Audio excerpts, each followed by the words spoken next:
Aloha.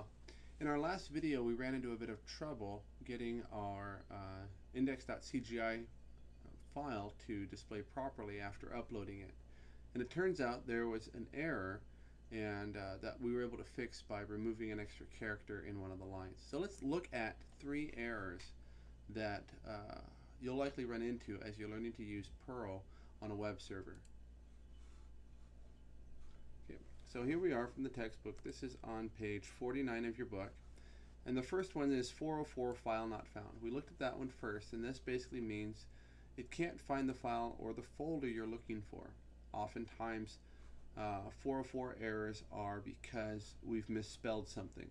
Okay, we called our program index.cgi and we're referring to it with all capital letters, or maybe the folder hasn't been created yet, or we didn't upload the file. The next one says forbidden. This is usually because permissions have not been set properly. So if you look at the permissions column in your cPanel, you'll be able to see the permissions that are set. For your CGI files, it should be 755. For most of your HTML files, you'll likely be dealing with 644, which is fine. 644 means anybody can read this. 755 says anybody can run this program that visits this site. Okay. So the last one is internal server error.